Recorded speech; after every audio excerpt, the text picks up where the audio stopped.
now I think that we will just be able to conclude the course in the next lecture.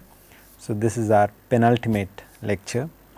So, let us just go over what we covered in the last class. Now, what I have done is I have taken the last lecture and so this is an internal thing. I would like to make these notes for 40 and 41 blend into a single file. Okay. So, it does not really matter since you will have access to the file in either case, but now I rather than separate the lectures I have combined them and I have actually given it a slightly different title from what I had before. So, the title is a transform approach to cyclic codes.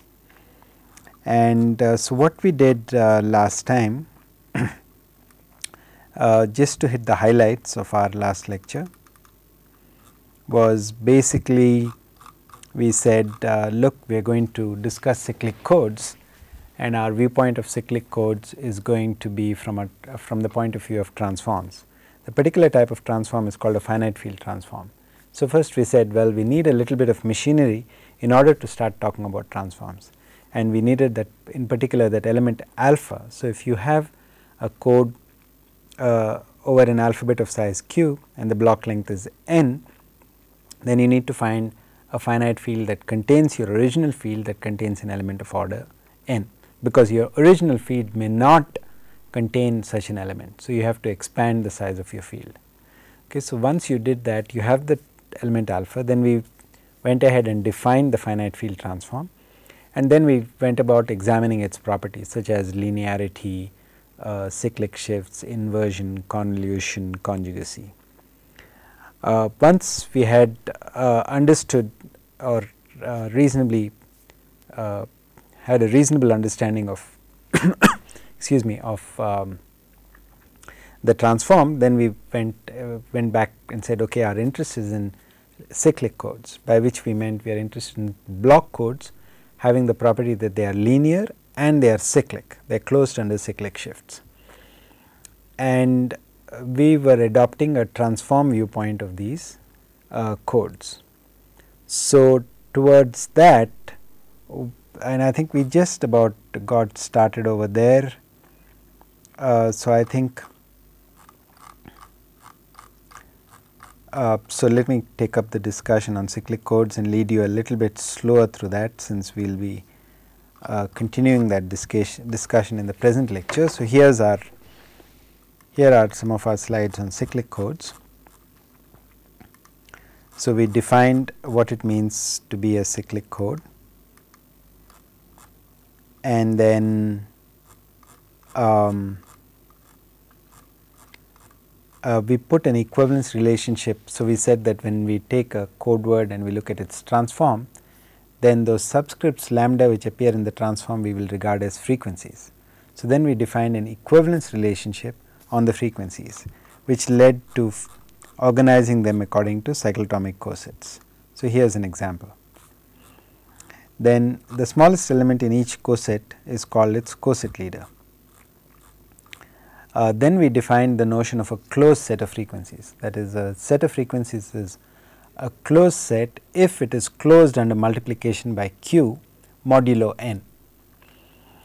And an easy way to actually picture this is that a closed set is precisely the union of cyclotomic cosets of q cyclotomic cosets mod n. Okay. So, then so that for example, here if you go back here, then any closed set is just a union of certain of these cyclotomic cosets.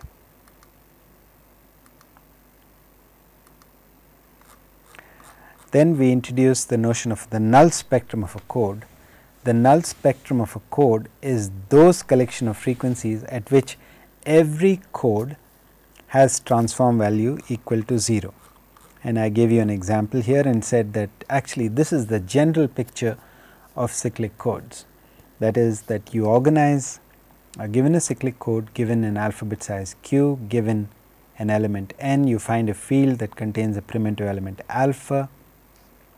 Then you organize the frequencies according to these cyclotomic cosets, the q cyclotomic cosets mod n, and then you pick a closed set as the union of certain of these cyclotomic cosets. For example, you might pick the union of these two, and then you say I am going to insist that my code words have transform value equal to 0 on these elements, and outside these I do not care. Because of conjugacy, if you insist that the transform is 0 at frequency 1, then it is automatically going to be 0 at all these other frequencies. Okay. And so, the design of cyclic codes in some sense is just a matter of either including or excluding cyclotomic cosets from inclusion in the null spectrum. So, that is why there are only 32 codes, for example, having block length 15 over the finite field of 2 elements. And that is about where we had left off. So, I think what I will do is I will begin our lecture. Let me just insert a page and put in a quick summary.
Okay, so this is a rather quick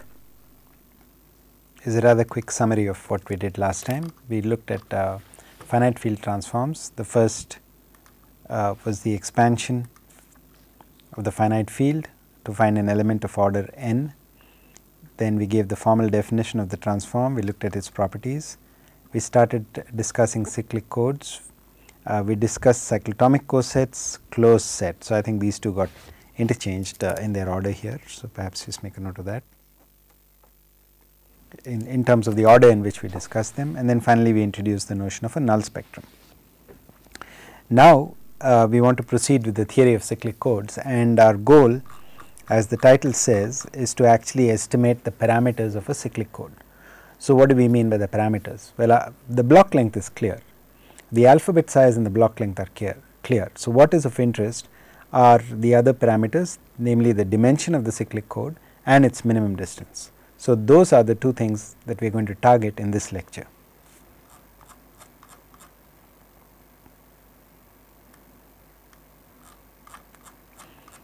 So, the first result we will show today is that the null spectrum of a cyclic code is a closed set. Remember, what we mean by the null spectrum of a cyclic code is that it is those collection of frequencies where every code word has transform that evaluates to 0. Okay. So, the proof actually starts from there. So, here if lambda belongs to the null spectrum of the code, then that implies that C hat of lambda is 0 for all code words. But if C hat of lambda is 0, then C hat of lambda raised to the qth power is 0. But then by the conjugacy relationship, C hat of lambda raised to the qth power is C hat of lambda q. The reason being that your code word belongs to the ground field, and whenever you have a code word that belongs to the ground field, its transform will satisfy the conjugacy relationship. So, that forces this equal to 0. But then, so this means that if lambda belongs to the null spectrum, so does lambda q, and hence this is a closed set.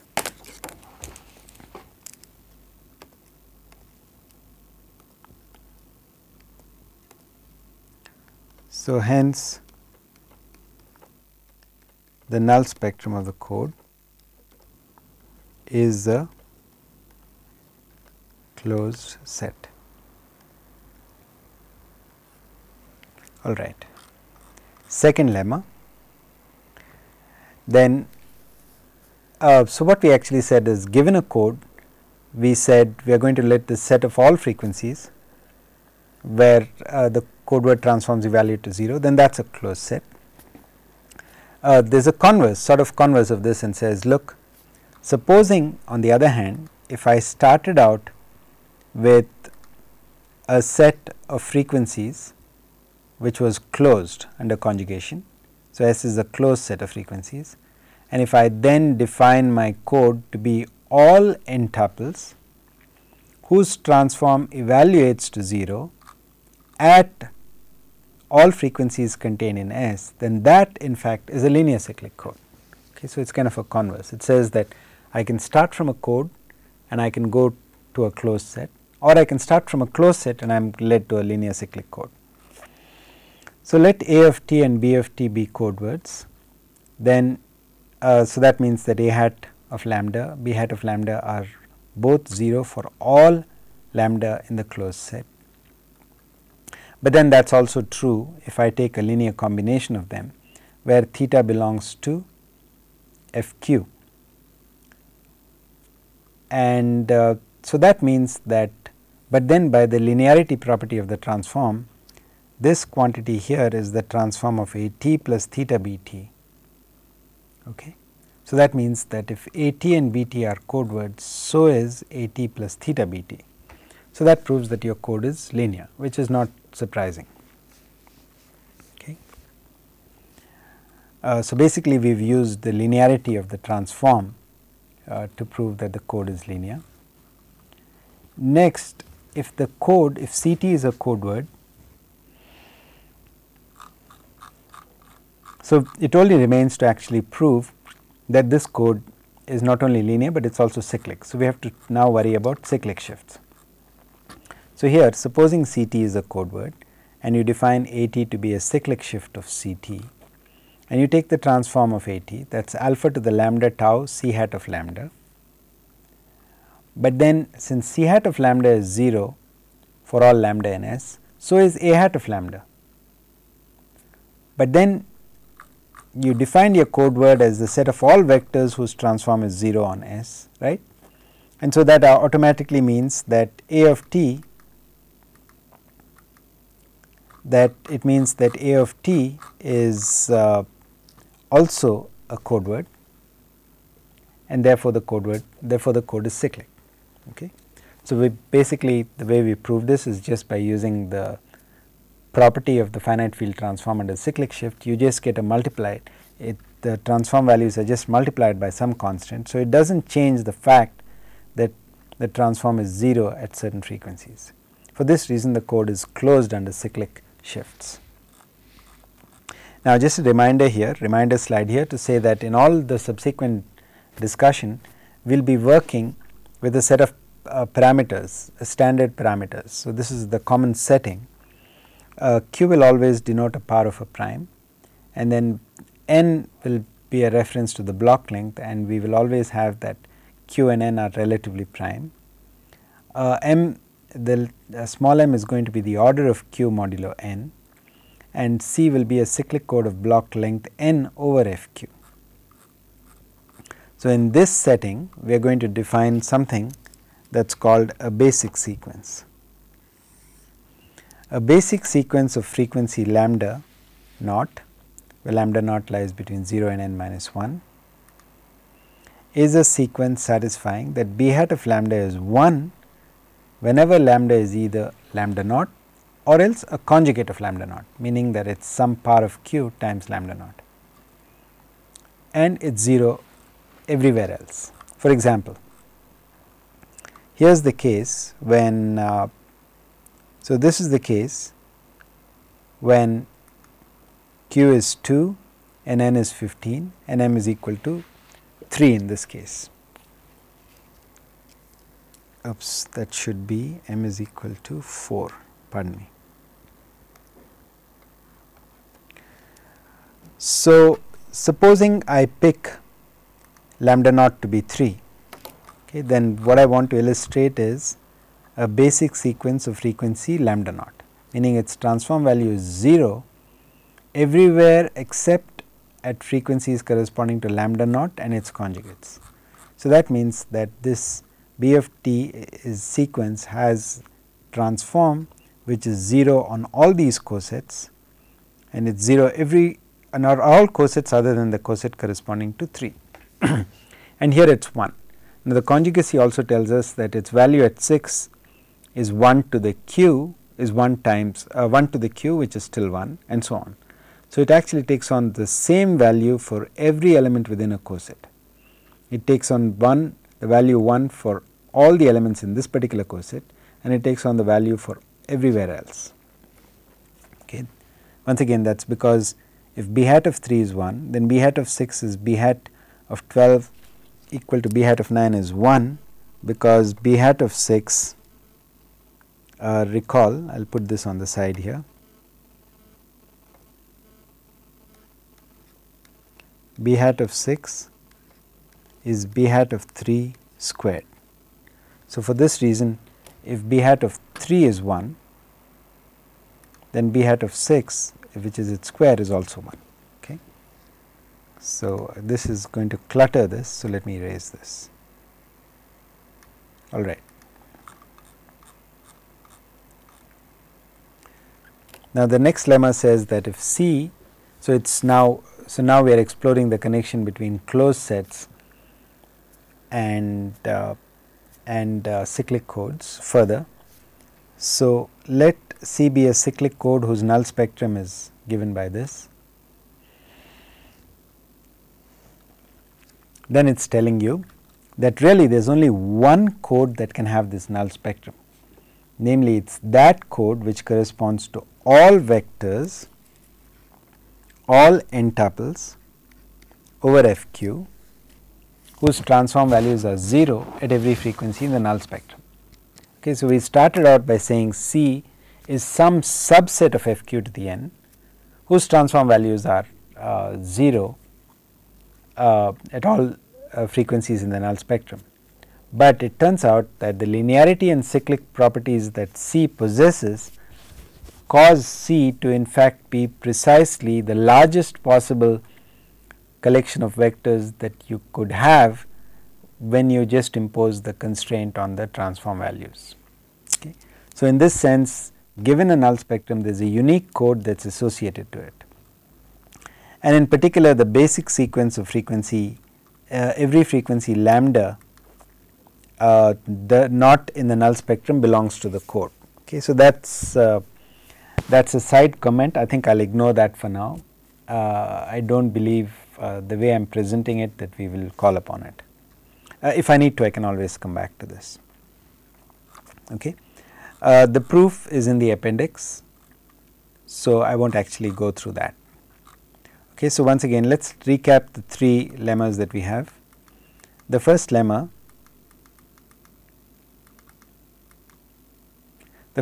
says that the null spectrum of a code is a closed set. The second lemma says that the set of all vectors whose null set is a closed set, whose null spectrum is a closed set, is actually a linear cyclic code.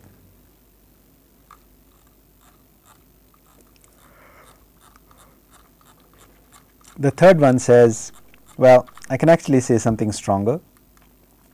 In fact,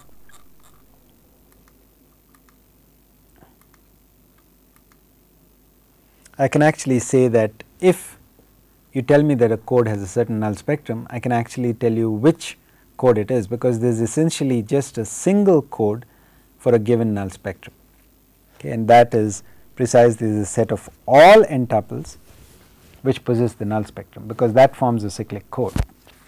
And it turns out that any cyclic code within this null spectrum is essentially this one.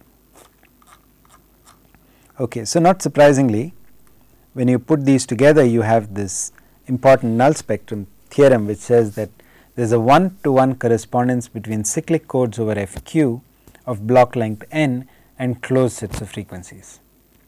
Okay.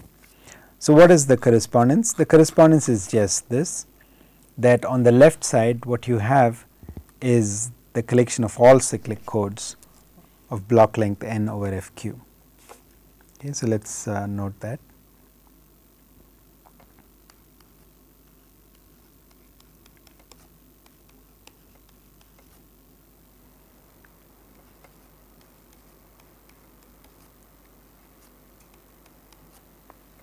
By the way, just a reminder, whenever I say cyclic code, I will mean linear and cyclic. That is the common usage.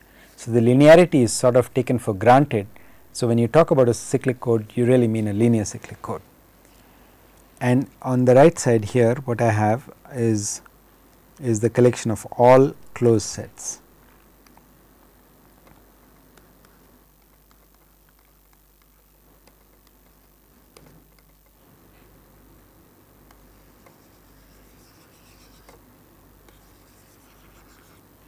Okay. So, these are the two sets on both sides, and then to show the 1-to-1 correspondence, you just pass from a code to a closed set by just looking at its null spectrum. Given a code, you identify the null spectrum.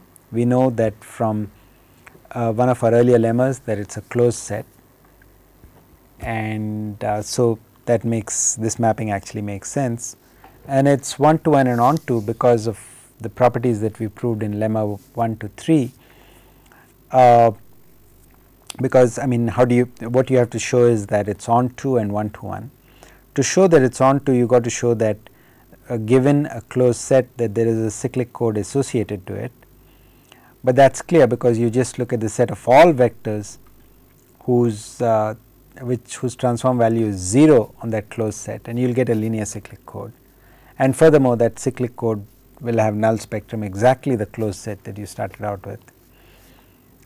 So, it is onto, and it is 1-to-1 because two different codes cannot have the same null spectrum. We have just seen that the null spectrum for a given null spectrum, this is essentially one code. Okay. So, it is really a consequence of our lemmas 1 to 3 above. Okay. But the important thing is that we are clear that clear about what this 1-to-1 correspondence says. And let me just again go back to this earlier example we had.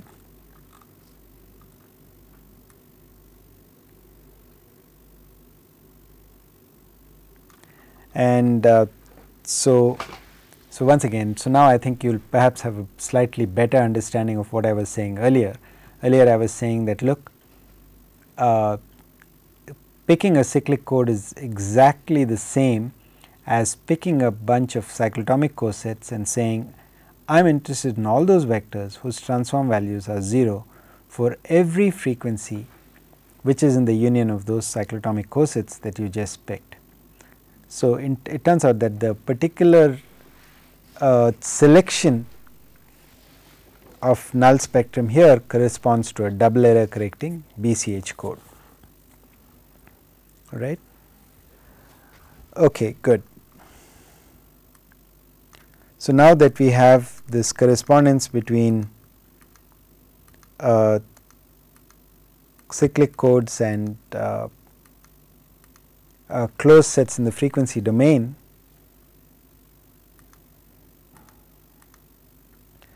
we can now start talking about the parameters of these codes. So, the parameters that are of interest are two.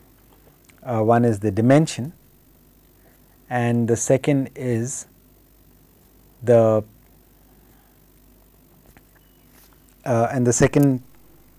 property that is of interest is its minimum distance. And this theorem actually is telling us that the dimension is precisely the set of frequencies outside the null spectrum. So, since the null spectrum is of size ns, the dimension is n minus the size of ns. So, I think let me just make a correction here, that should read ns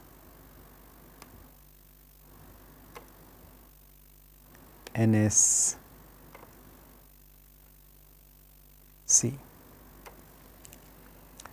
The proof is in the appendix. Perhaps what we will do is we will just look at an example. So, here is an example. This is our familiar example by now. Q is 2, n is 15, and our null spectrum has been chosen to be the union of these two cyclotomic cosets. The null spectrum has to be a closed set. So, it has to be a union of cyclotomic cosets. We have chosen these two. So, that is indicated by the presence of these zeros. This star means that the transform value here can be either 0 or non-zero, and you give it full freedom. And the theorem that we just read out just now, this theorem says the dimension is simply the number of frequencies that do not belong to the null spectrum. So, here there are 15 frequencies in all, 8 of them belong to the null spectrum. So, the number of frequencies outside is 4 plus 2 plus 1 is 7. So, the dimension of the code is actually 7 in this case. Then we have a weight theorem. Okay, so, the two parameters that we were interested in, one is the minimum the dimension of the code, the second is the minimum distance. Okay, so, now we are trying to establish the minimum distance of the cyclic code. So, the weight theorem says let C of t be an n-tuple whose Hamming weight is w. Okay, now it is not necessarily a code word, it is just any n-tuple. So, this is a rather general property. Then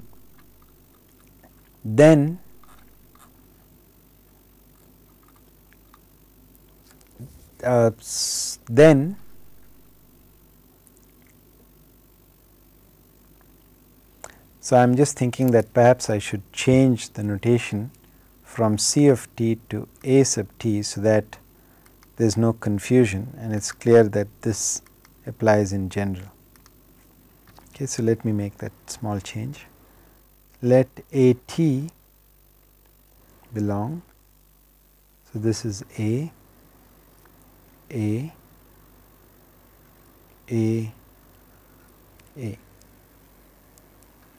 Okay. So, let A t be any vector whose Hamming weight is w, then its transform value satisfies a linear recursion of degree w in the frequency domain. So, what does that mean? It means precisely what this equation says here, that is, you can recover the transform values at any frequency lambda by looking back in the past at the past w values of the transform. So, A hat of lambda is some linear combination of A hat of lambda minus I for I ranging between 1 to w, and these coefficients ui are in f q to the m.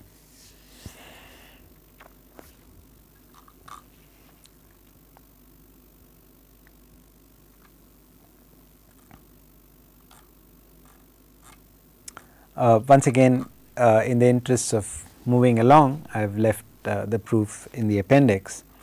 What we will do is, however, see an application of this theorem. So, this is a key theorem in cyclic codes,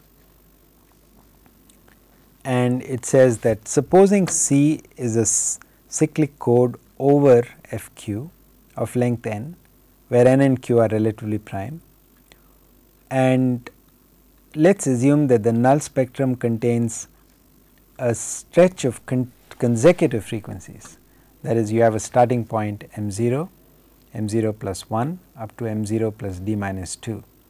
So, the number of consecutive zeros in this particular case is d minus 1.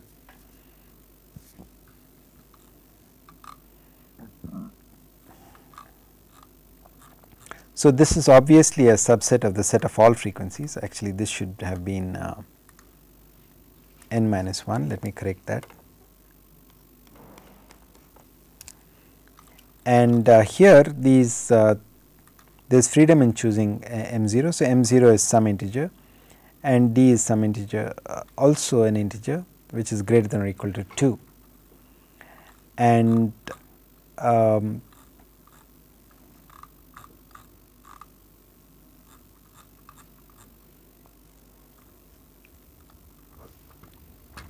excuse me, it says here that m is the multiplicative order of q mod n, but since that does not appear in the theorem now, I am just going to delete that.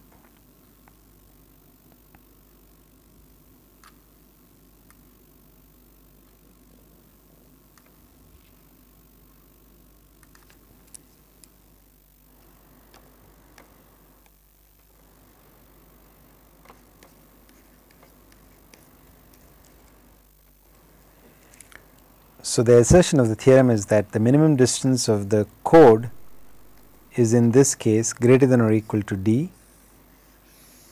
So, just a quick remark here, and not a part of the theorem, but just a quick comment. D is called the design distance of the code.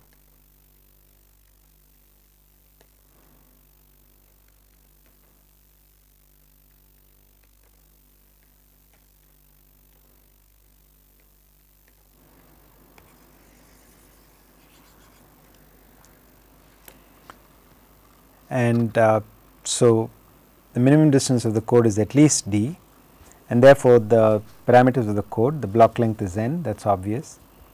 The dimension is n minus the size of the null spectrum, we covered that in the previous theorem, and the minimum distance is greater than or equal to d, which is the content of this theorem.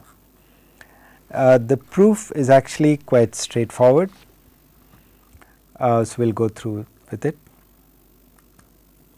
So, since C is a linear code, it is enough to show that the minimum Hamming weight of a code is greater than or equal to d. This we proved in connection with binary codes.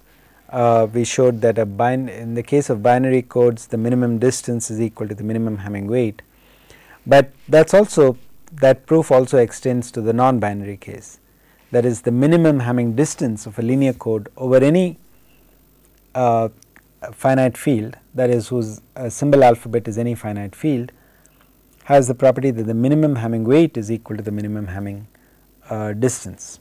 Okay, the minimum non-zero Hamming weight is the minimum Hamming distance.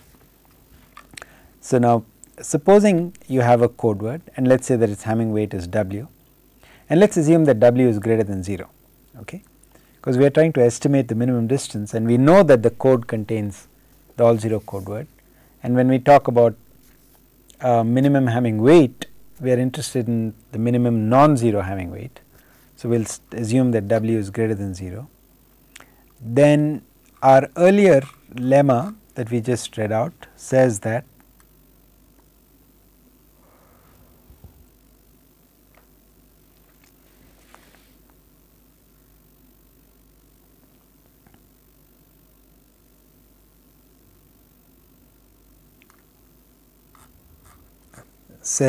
the theorem says that if a vector has Hamming weight w, then its transform satisfies the linear recursion of degree w.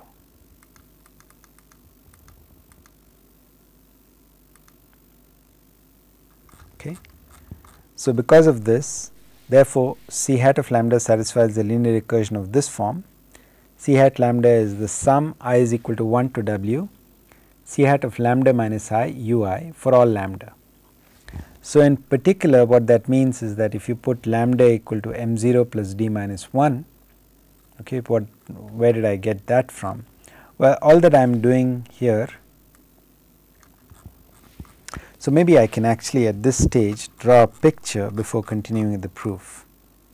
Okay. So, let me insert a page here.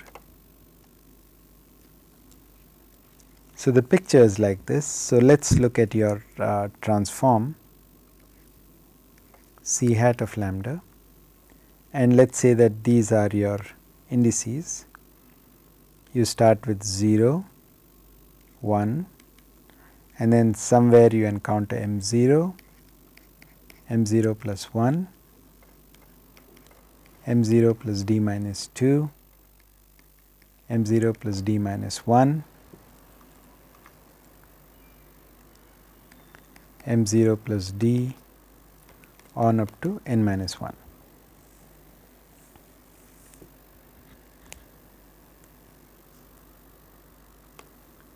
Let me see if I can group this better.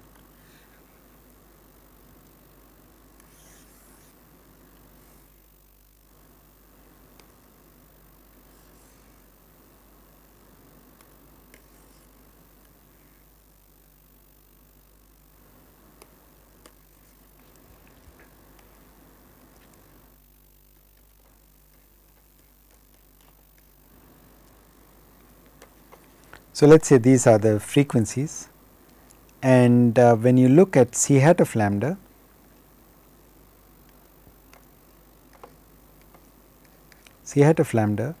we know that since this is the null spectrum, this is included in the null spectrum.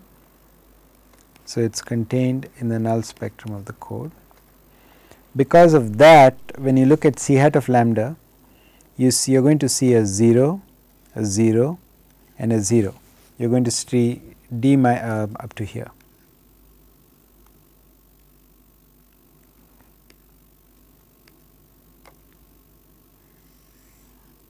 Yeah. So, sorry about that. The string of consecutive zeros only runs from m0 to m0 plus d minus 2. Let us go back and check that. So, you see that it goes from m0 all the way up to m0 plus d minus 2. So, we know that the transform is 0 out here, and in general we do not know what the transform values are outside. So, I can actually put some star values in here. Okay.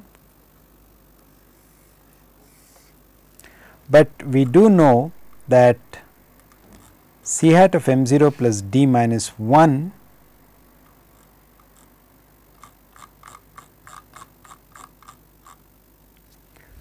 so if you pick in particular with C hat of m0 plus d minus 1, let me do one thing. Let me pick this relationship and bring it down so that we can talk about it while looking at the figure. Okay, here.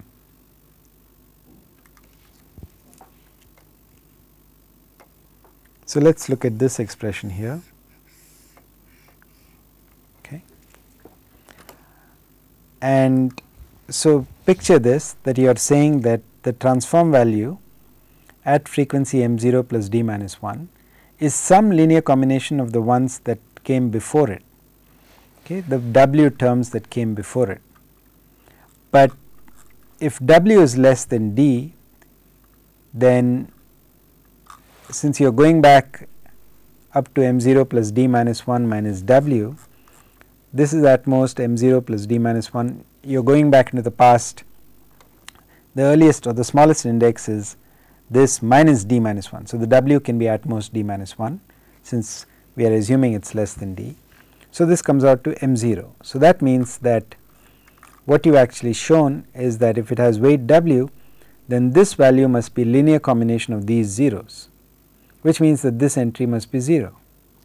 Now, you move over here. This one must be a linear combination of the preceding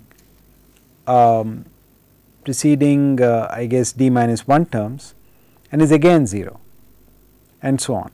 So, what it says is that if you have a string of d minus 1 consecutive zeros and you have a linear recursion whose degree is d minus 1 or less, then you are going to, this string of zeros is going to extend all the way around until you get the all 0 code word. So, what that proves is that every code word must have Hamming weight W which is greater than or equal to D, because the only way it can have Hamming weight less than or equal to D minus 1 is if it is in fact the all 0 code word. Okay. And that proves that which contradicts our assumption that W is greater than 0. Therefore, W is greater than or equal to D, and hence D min of the code is greater than or equal to D. Okay. So, that completes our derivation of the parameters of the code. So, now we have the parameters of our code under control. Next, what we will do is let us examine two classes of codes. Okay. We will look at an example of BCH codes.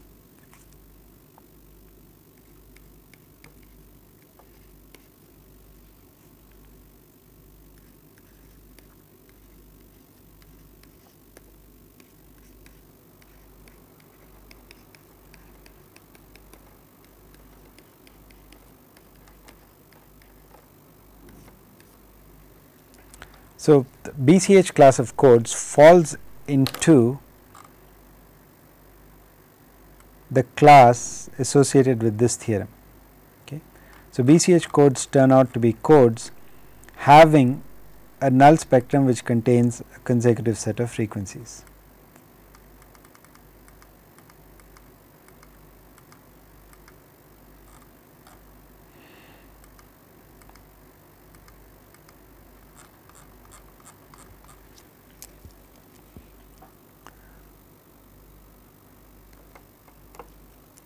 Here Q is equal to 2 and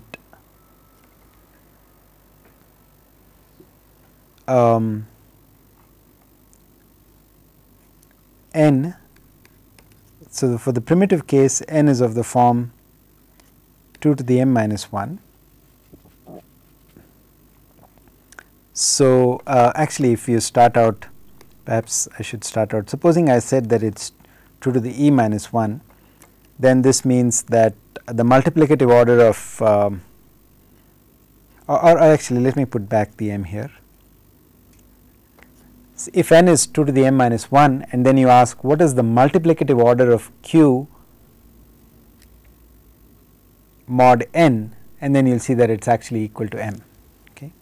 So, this implies that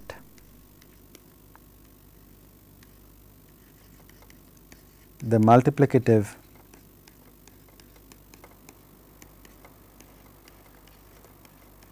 order of q mod n is equal to m.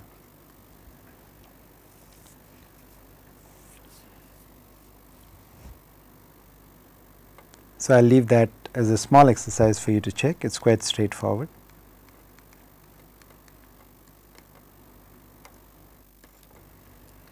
Okay. And so, and then the null spectrum is, the null spectrum of the code is required to contain this consecutive string of frequencies. Therefore, a BCH code, therefore binary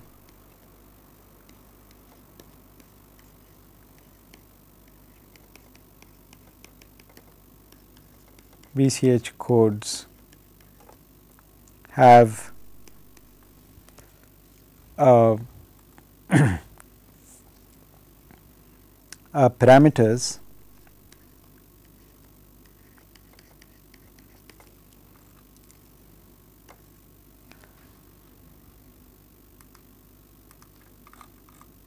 parameters n is equal to 2 to the m minus 1 and the dimension is n minus the size of the null spectrum, and d min is greater than or equal to d. Okay. Now, it turns out that a popular choice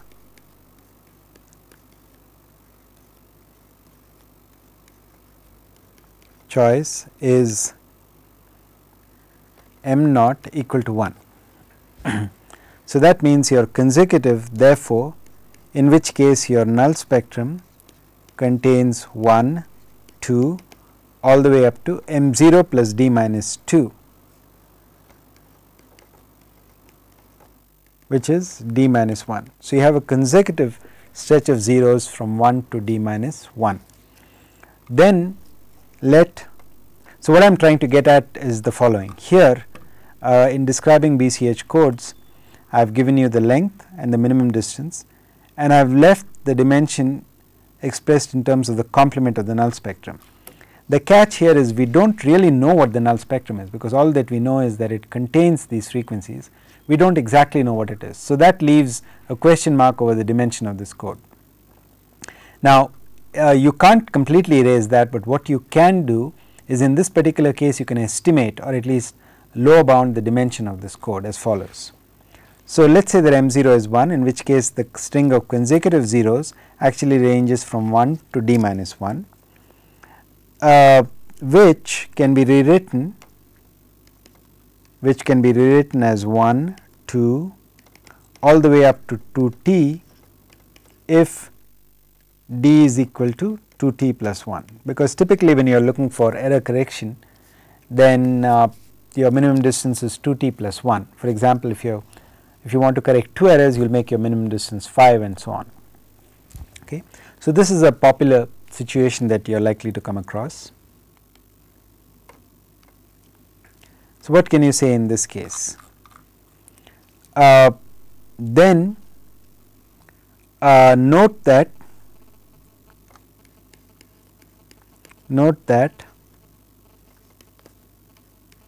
in the two cyclotomic cosets, to make it clearer, let me call this in the Q cyclotomic cosets mod n, i.e. in our case this simply amounts to the two cyclotomic cosets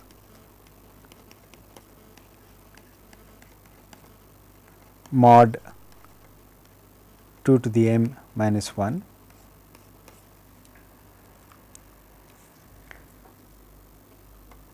The size of a cyclotomic coset is at most m. Okay. Let me explain why that is, but let us just look at the example that we had earlier. Okay, here we go. So, you see that here q is 2, n is 15. So, n is 2 to the 4 minus 1. So, that parameter m in this case, I may as well write it down here, that parameter m was equal to 4.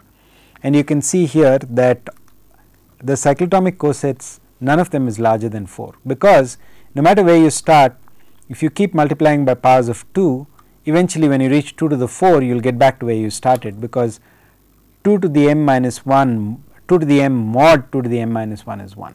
Okay. For that reason, your cyclotomic cosets are never going to be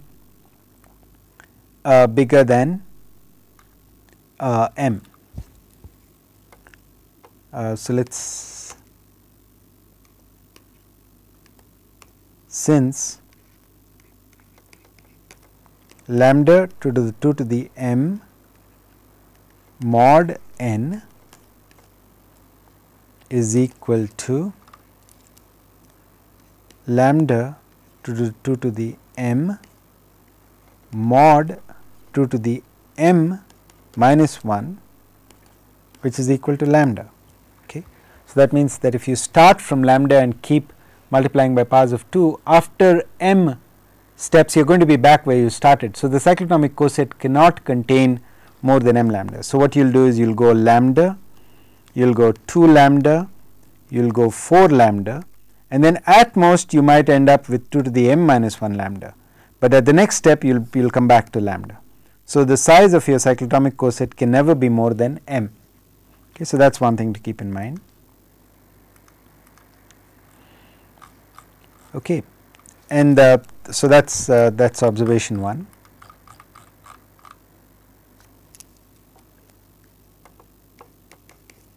The second observation, remember that we are looking for, we are trying to estimate the size of the null spectrum which contains these 2t consecutive zeros. The second observation is that the second observation is the following. If k in 1 to up to 2t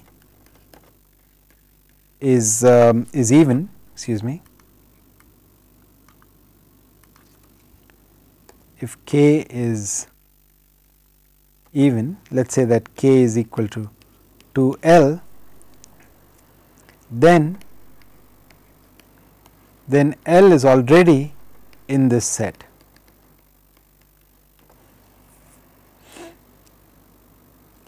And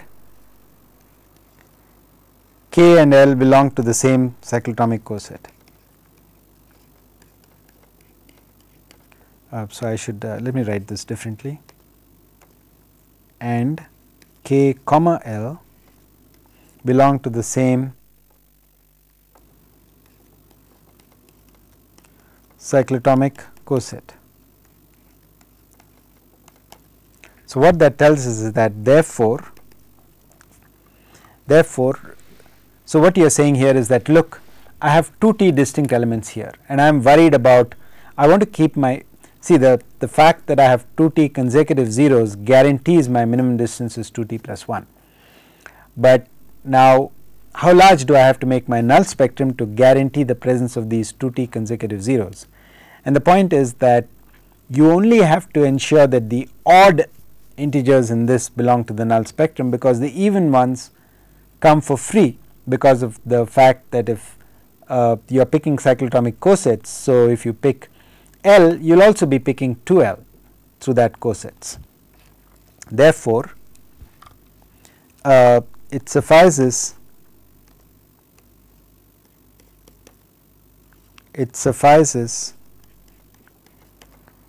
to ensure that 1, 3, 5 all the way to 2t minus 1 are a subset of the null spectrum of the code, but the number of these is only t, right, because you start with t equal to, there are only 2, this set is of size C, this set is of size t.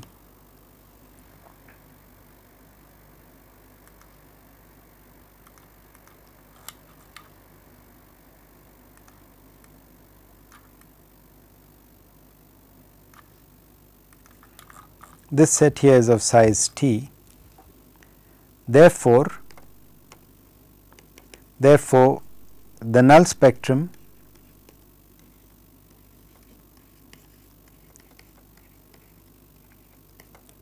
need be no larger than m times t. Therefore, the dimension of the code, which is the size of the complement of the null spectrum,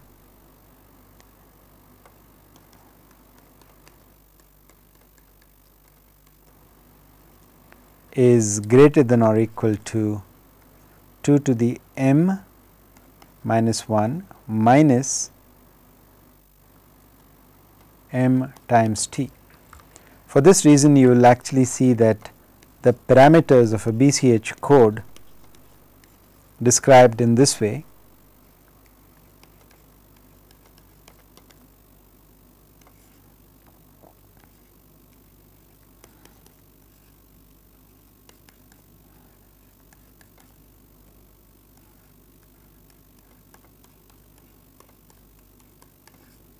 okay. So, this is how you would typically find the parameters of a BCH code described. And our earlier example